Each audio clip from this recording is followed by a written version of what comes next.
Mesdames, Messieurs, bonsoir. Aujourd'hui, je voudrais partager la parole de Dieu avec vous dans l'évangile de Jean, au chapitre 3, le verset 30. L'évangile Jean, chapitre 3, le verset 30. Là, il est écrit: il faut qu'il croisse et que je diminue.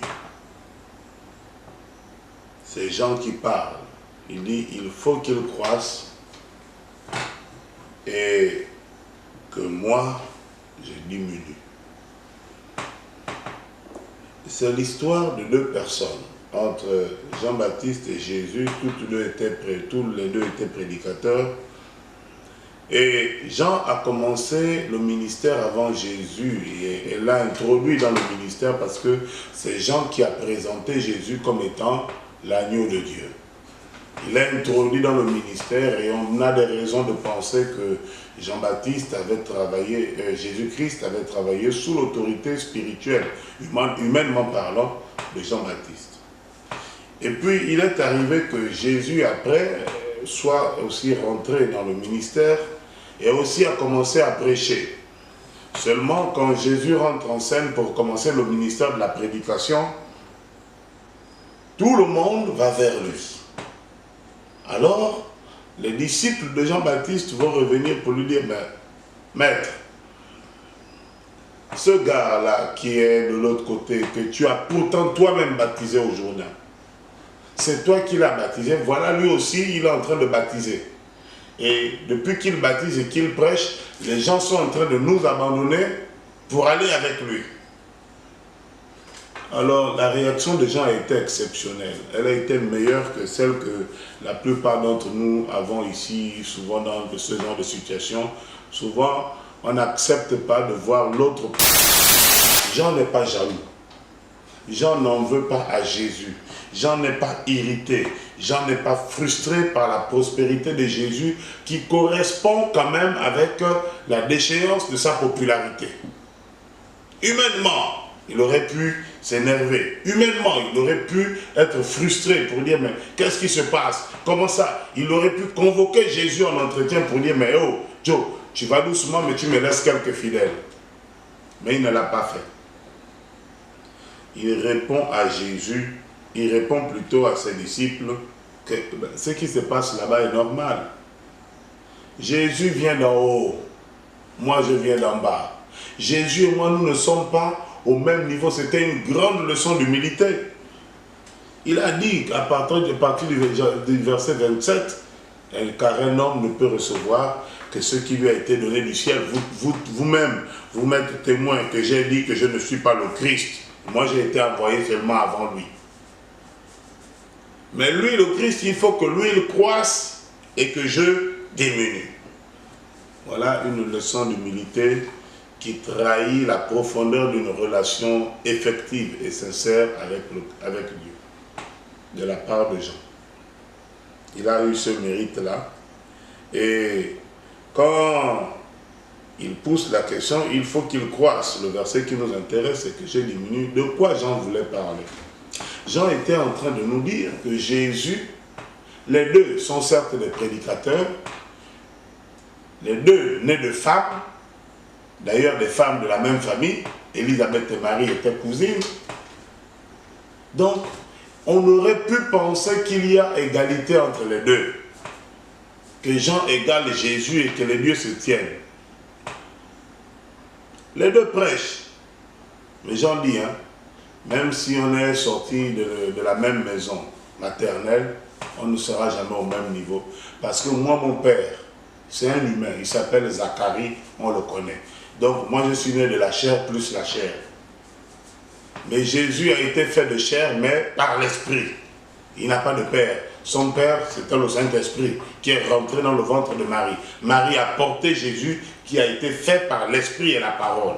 Autrement dit, Jean reconnaît quoi? Jean affirme ici que par sa nature spirituelle, Jésus est au-dessus de moi. Même si, humainement, moi je suis peut-être né avant, et je suis né de la grande sœur, mais spirituellement, Jésus est plus grand que moi. Pourquoi? Parce que lui, il est né de l'esprit.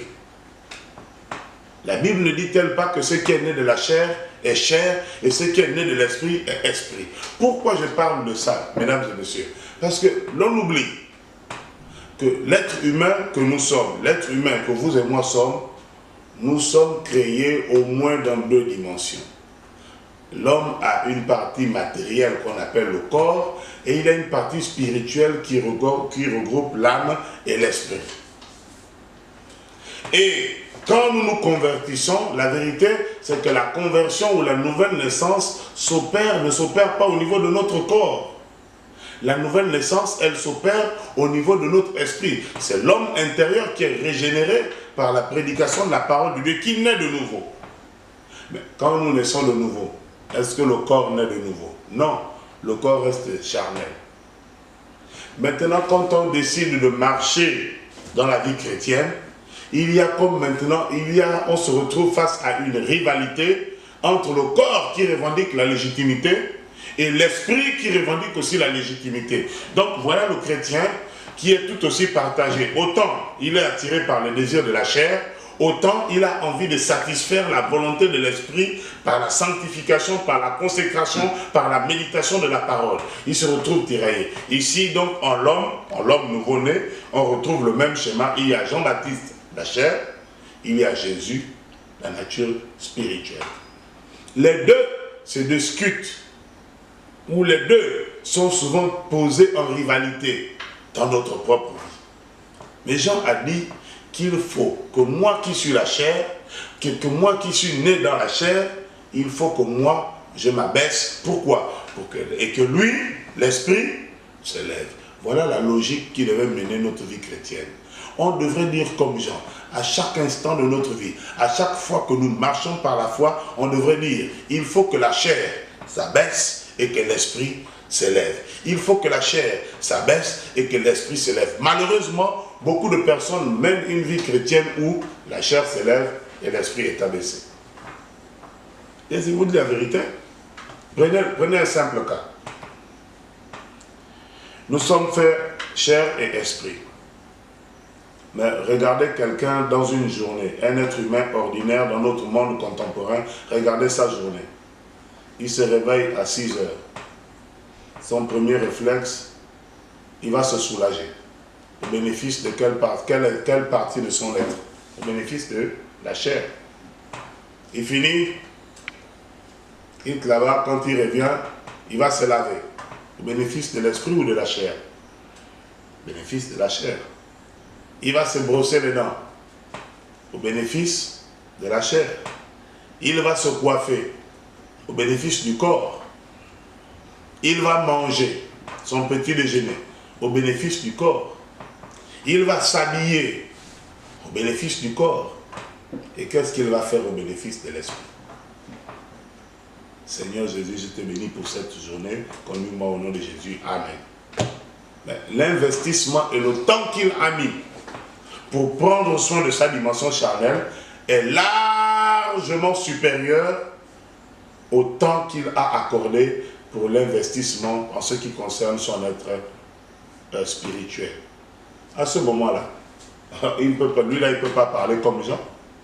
Pour ce type, dans ce cas de figure, là la chair s'élève et l'esprit est abaissé. Regardez les dépenses. Au quotidien, tu es chrétien, tu es chrétienne, regarde les dépenses au quotidien, regarde tes dépenses.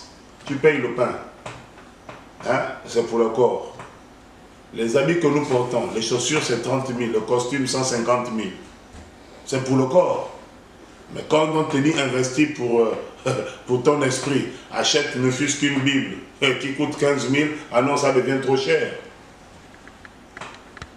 Non, nous devons nous rappeler que Jean nous a encouragés à dire, il faut que l'esprit, c'est-à-dire il faut qu'il s'élève et que moi je m'abaisse. Il faut que l'esprit soit élevé, mais l'esprit doit s'abaisser. Hein? Mais la chair doit s'abaisser. Regardez Jésus, quand Jésus vient aussi, il dit la même chose. On lui parle du Saint-Esprit avec ses disciples. Les disciples disent, mais toi tu parles de l'Esprit, le consolateur, l'avocat quand il viendra, quand il sera venu, tu nous dis plein de belles choses sur le Saint-Esprit, mais quand sera-t-il exactement? Il dit, oh, la Bible dit, hein, le Saint-Esprit ne pouvait pas venir. Pourquoi? Parce que Jésus n'avait pas encore été enlevé.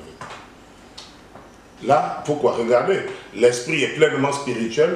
Jésus était spirituel, mais dans un corps charnel. Il a fallu attendre que le corps charnel de Jésus soit enseveli pendant 3 jours. Quand l'esprit, quand le corps s'est abaissé, quand la chair est descendue dans le tombeau, quand la chair a été condamnée dans la poussière, à ce moment, l'esprit descend. Mais tant que tu ne condamnes pas la chair dans la chair, tant que tu ne condamnes pas la chair vers le sol, tant que tu ne ramènes pas la chair vers le bas, l'esprit ne pourra pas s'élever. C'est le principe de la poussée d'Archimède. Il faut qu'un certain corps lourd descende pour qu'un corps plus léger émerge. C'est ça la vie chrétienne, marcher par l'esprit. Quand Paul dit, marchez par l'esprit et vous n'accomplirez pas les désirs de la chair. C'est de ça qu'il parle. Il dit, toi chrétien, toi enfant de Dieu, prends les désirs de ta chair, prends les pulsions de ta chair, prends tes préoccupations charnelles et abaisse-les. Ensuite, tu verras les vertus de l'esprit prendre l'ascenseur. Que Dieu bénisse sa parole. Amen.